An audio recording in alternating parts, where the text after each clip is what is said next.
Task Force X is no more, but with legal loopholes and shady practices, it doesn't mean everything is over. So let's have a look at the first episode of Creature Commandos. We open at a military base. We're introduced to a terror attack led by Rogue Amazon. Two characters are seen watching the news, recognizing as a significant problem for them. If the Amazon follows through with her plans, their alliance with a key nation would fall apart entirely. It's revealed that Task Force X is still operational, but due to a loophole in their agreement, non-humans are excluded from its terms. This sets the stage for induction of their non-human division. And so, we're introduced to our characters, getting a glimpse of the prisoners, the bride, Dr. Phosphorus, Weasel, J-Robot and Nina, all tightly controlled within the vicinity. This marks the beginning of Task Force M, also known as...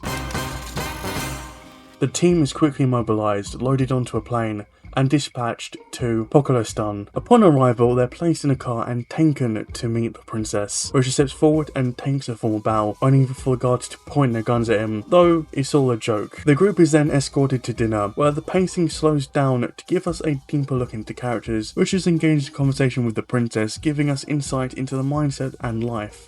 Sometimes missteps lead you where you need to be. She and I had a son when we were just 18. Fine young man.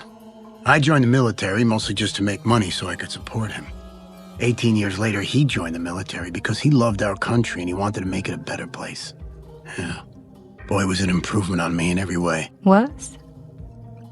He passed on about 2 years back. Later, the princess tries to make a move on him, but Richard politely declines. Meanwhile, we see the bride and Nina slipping away unnoticed in another taxi, offering us a brief but vivid look at the city as they make their way to a mysterious mansion. Back at the castle, Dr. Phosphorus attempts to steal remote control, but is interrupted by Richard, who's been awake all along. A fight ensues, culminating in both of them crashing through the floor. Richard gains the upper hand, but surprises Phosphorus by declaring that he won't report the incident, explains that he's not there to punish them or torture them, they're on the same team. We cut back to the bride and Nina arriving in a mansion. It's revealed that this is where the bride was born. A man resembling her is alerted to her presence, setting the stage for a tense reunion. Task Force X is no more, and now we have Task Force M.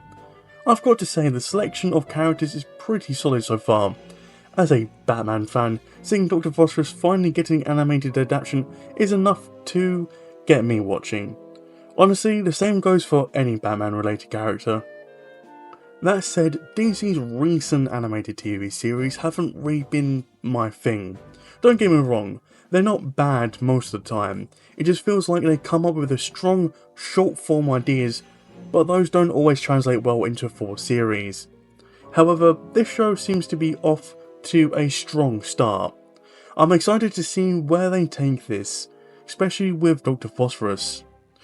And I actually own the first issues where he appears, so I'm hoping to dive into his backstory in more detail.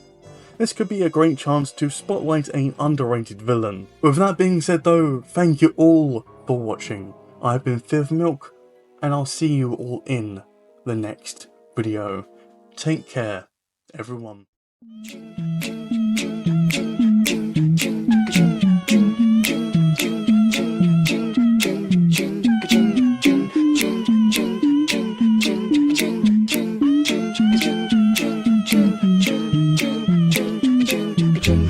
Tick-tock, tick-tock, tick-tock, tick-tock, tick-tock, tick-tock, tick-tock.